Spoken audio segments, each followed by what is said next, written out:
Hallelujah, પ્રભુનો આભાર માનું છું. ફરી એકવાર જે દેવની બાબત લઈને આવ્યો છું એ આજે ફરી એકવાર તમારી આગળ રજૂ કરું છું.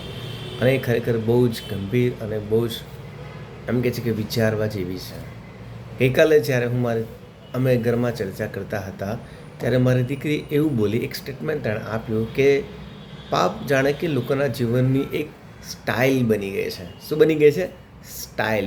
તેણે પાપને સ્ટાઇલ શબ્દની સાથે કમ્પેર કર્યું. ઇટ મીન્સ કે તે જે જુએ છે, તે જે સમાજમાં જુએ છે, તે જે ચર્ચમાં જુએ છે, તે આજુબાજુ જગતમાં જુએ છે, તે આજુબાજુ જોઈ રહ્યો છે અને એ એવું બતાવે છે કે પાપ એ સ્ટાઇલ છે. ઇટ મીન્સ મારી દીકરીને ખબર છે કે પાપ એટલે શું. કારણ કે અમે ચર્ચમાં જઈએ છીએ, અમે ઘરમાં ચર્ચા કરીએ છીએ, અમે એને બતાવીએ છીએ કે this is what a sin. આ એક પાપ છે. અને પાપને એ આજના જગતના લોકોની જાણે કે સ્ટાઇલ બની ગઈ હોય એવું તેણે કીધું.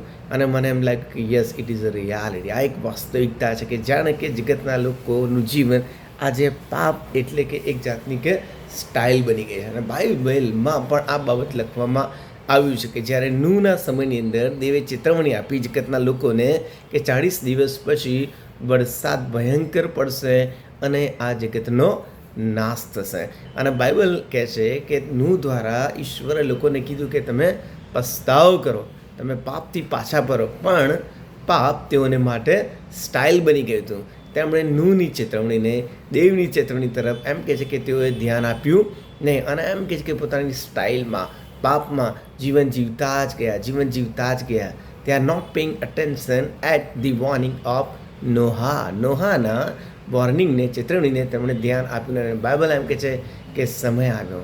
બાઇબલ એવું કહે છે કે સમય આવ્યો અને તેઓનો નાશ થયો. કેટલી ભયંકર બાબત. અને એ જ બાબત બીજી જગ્યાએ એવું લખવામાં આવ્યું છે કે જ્યારે ઈશ્વરે એમ કહે છે કે યુના પ્રબોધકને એમ કીધું કે તું જા અને તેઓને કહે કે તમે તમારા પાપથી પાછા ફરો. અને તે લોકોનું જીવન પણ પાપ જાણે કે સ્ટાઇલ હતી. જીવન જીવવું પાપથી ભરેલું હતું. પણ તેમણે પસ્તાવો કર્યો. પાપથી તેઓ પાછા ફર્યા. એમ કહે છે કે રાજાથી માંડીને દરેક ઓફિસર્સથી માંડીને રંગથી માંડીને રાજાએ દંડેરો પીટાવ્યો આખા રાજ્યમાં. અને એવું કહ્યું કે દરેક વ્યક્તિ ઉપવાસ સહિત પ્રાર્થના કરશે અને પસ્તાવો કરશે.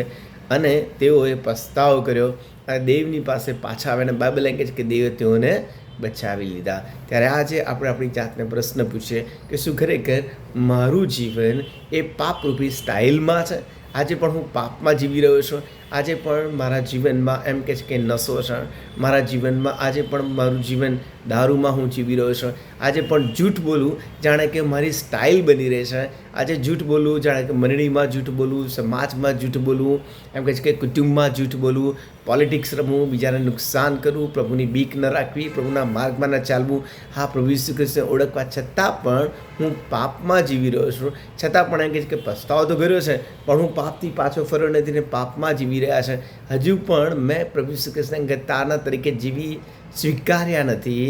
પ્રભુના વચન પ્રમાણે હું જીવતો નથી અને પાપ જાણે કે મારા જીવનની એક સ્ટાઇલ બની રહી છે. તો બાઇબલ કહે છે કે પસ્તાવો કરો કેમ કે દેવનું રાજ્ય પાસે છે. બાઇબલ કહે છે કે પસ્તાવો કરો કેમ કે દેવનું રાજ્ય પાસે છે. જો પાપ તમારા જીવનની સ્ટાઇલ બની ગઈ છે, જો પાપને શૈતાને તમને એવી રીતે ફસાયા છે કે it becomes your style, lifestyle, તો આજે સમય છે પસ્તાવો કરો. આજે સમય છે પસ્તાવો કરવાનો. કારણ કે બાઇબલ એમ કહે છે કે તમને જીવન આપવાના માટે, તમારા પાપથી તમને મુક્ત કરવા માટે પ્રભુ ઈસુ ખ્રિસ્ત આ જગતમાં આવ્યા. પોતાનો પ્રાણનો બલિદાન ક્રૂસ ઉપર આપી દીધો. કારણ કે પ્રભુ ઈસુ તમને પ્રેમ કરે છે. પ્રભુ ઈસુ ખ્રિસ્ત તમને બચાવવા માગે છે.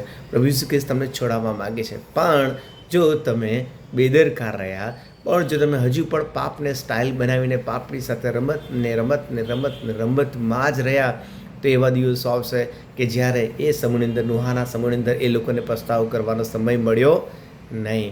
પણ થેન્ક યુ કે યુના પ્રબોધકના સમયની અંદર લોકોએ પસ્તાવો કર્યો, દેવની પાસે પાછા આવ્યા. આજે પણ તમે પસ્તાવો કરો, પ્રભુની પાસે પાછા આવ્યા. જો દારૂના વ્યસનોમાં છો તો દારૂ ત્યજી દો, પ્રભુ ઈસુનો સ્વીકાર કરો. સેક્સના બંધનોમાં છો, અનૈતિક સંબંધોમાં છો, દેવની વિરુદ્ધમાં છો, તો પાછા ફરો, તમારા પાપનો પસ્તાવો કરો. જો હજુ પણ તમે જૂઠ બોલીને પોતાના કુટુંબને, મંડળીને નુકસાન કરી રહ્યા છો, સમાજને નુકસાન કરી રહ્યા છો, પોલિટિક્સ રમીને સમાજને મંડળીને નુકસાન કરી રહ્યા છો તો હજુ સમય છે, પાપથી પાછા ફરો, પ્રભુ ઈસુનો સ્વીકાર કરો. અને ઈશ્વર બાઇબલ એમ કહે છે કે પ્રભુ તમારા પાપ માફ કરશે, પ્રભુ ઈસુ તમારા પાપ માફ કરશે અને તમને નવું જીવન આપીને એક નવી દિશામાં દોડશે. અને ઈશ્વરનો અદ્ભુત શાંતિનો, ઈશ્વરની અદ્ભુત હાજરીનો, ઈશ્વરના અદ્ભુત પ્રેમનો તમે અનુભવ કરશે. But don't make sin as a your lifestyle. પાપને તમારા જીવનની લાઈફસ્ટાઈલ ન બનાવશો. પસ્તાવ કરો અને દેવની પાસે પાછા ફરો. આમીન, આમીન, આમીન.